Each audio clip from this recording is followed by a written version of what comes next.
আমার স্কুল বন্ধ করলে আবার চলে আসবে। যাবে ওদের সাথে?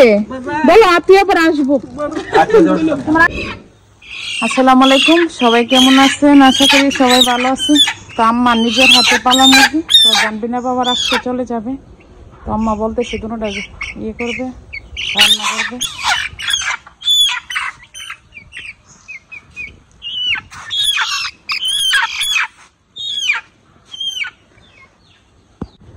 আম্মা এটি যে জবা করবো, তোমার মায়া লাগতো না? আম্মা তো ছেলে মেয়ের মতো যত্ন করে রাখালো হাঁস মুরগি, এত যত্ন করে।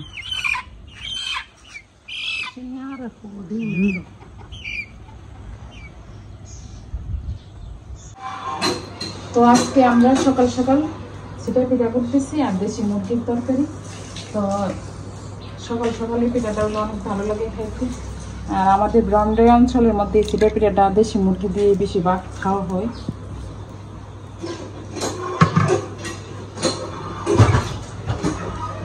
আর এখানে অনেকগুলো বানানো হয়েছে। আর আজকে জানবিনা বল চলে যাবে, ওই জন্য আজকে ওরা চলে যাবে। তো আমার এখানে সিডা পিঠা আর দেশি মুরগির তরকারি, আর এখানে হচ্ছে মহিষের তরকারি। তো সিডা পিঠা আবার মাংসের তরকারি ছাড়া ভালো লাগে না খাইতে। তো আজকে যেহেতু মাংসের তরকারি আছে আর সিডা পিঠা সকাল সকাল নাস্তা। কলার ভর্তা করব, তো কলা নিতেছি।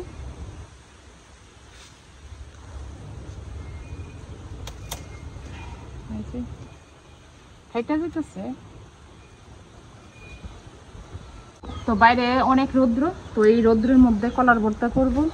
আর এখানে টালা মরিচের গুঁড়া নিলাম আর তেঁতুল লবণ নিলাম। তো এখন ভর্তা করব।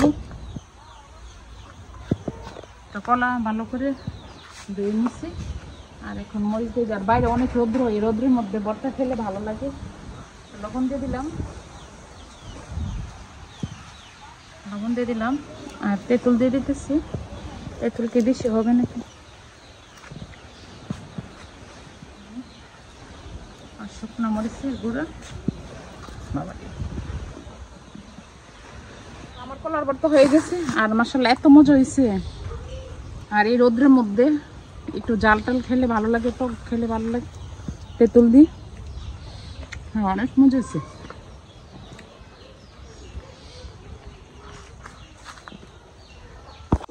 তো আমরা এই গাছে বেলম্বু সবাই নিয়ে খাই। তো ওরা বেলম্বু নিতে এসছে। কে কে নিবা বেলম্বু? তোমরা নিবা? আচ্ছা,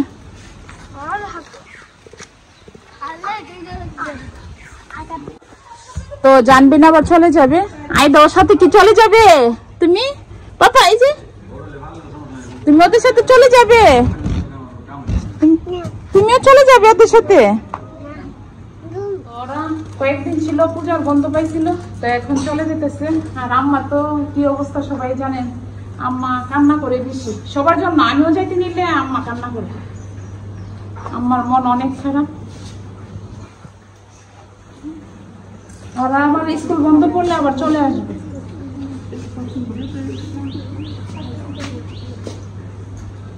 বলো আবার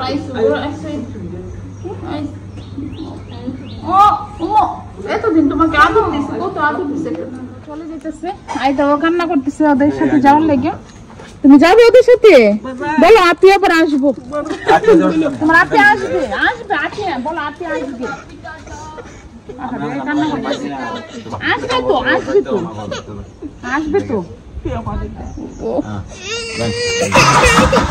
জানবিনা আবার চলে গেছে, মনটাও খারাপ। তো আমিও, ওরা সকালে নাস্তা খেয়ে চলে গেছে। আর আমরা দুপুরে রান্নার আয়োজন করলাম। এখানে চিংড়ি মাছ দিয়ে আলু দিয়ে রান্না করব আর করলা ভাজি করব। আর এখানে টমেটো সাথে দেবো, চিংড়ির সাথে আর পয়সা। আর ওদের জন্য অনেক মায়া লাগতেছে। আমরাও চলে যাবো। এতদিন কয়েকদিন ছিলাম, জানবিনা আবার জন্য আমি ছিলাম। তোমার শু কোথায়? করো না কেন? তো আমার এখানে চিংড়ি আলু আর টমেটো একসাথে ভাজা হয়েছে, তেল দিয়ে দিচ্ছি। আর এখন মরিচ হলুদ ধনিয়া দিয়ে দিব। আর বাতাস, অনেক বাতাস বাইরে।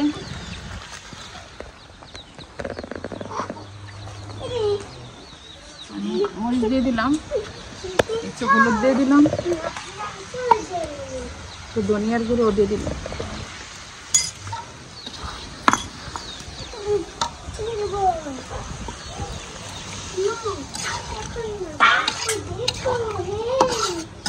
তো আমার এখানে বাতাসে রান্না হইতেছে না, তো অনেক কষ্ট করে রান্না করতেছি। তো এখানে টমেটো দিয়ে আলু দিয়ে চিংড়ি দিই, আর এখানে চিংড়ি বসাই নিচ্ছি, পুঁই শাক রান্না করব। এত এত বাতাস, অনেক বাতাস।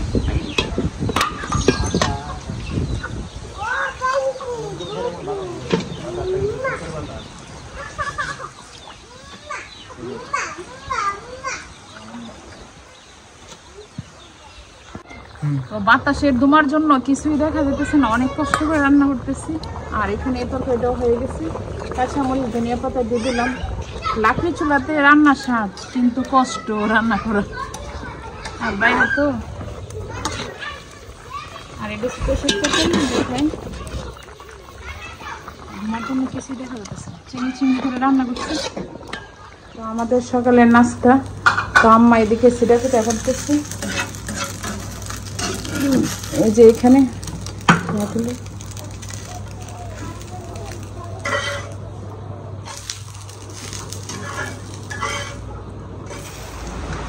এতক্ষণ অনেক রৌদ্র ছিল, আর এখন বৃষ্টি।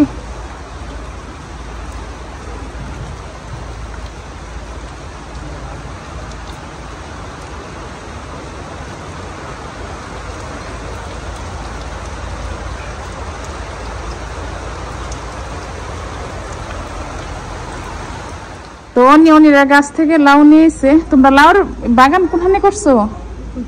ওইখানে আছে, দেখ তো। মাসাল্লাহ লাউটা বড়ি, ওরা গাছের। তো প্রত্যেক বছর ওরা বাগান থেকে আমরা লাউ না খাই।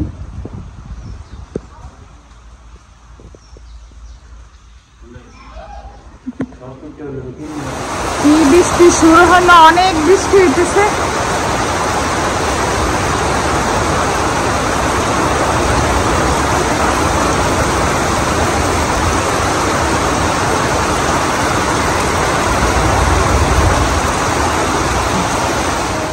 আজকে তো সারা সকাল ধরেই বৃষ্টি হইতেছে, বাইরে তো রান্না করতে পারছি না আজকে, তো গ্যাসই করতে হবে সবকিছু। আর পাকন পিঠা করবো আজকে।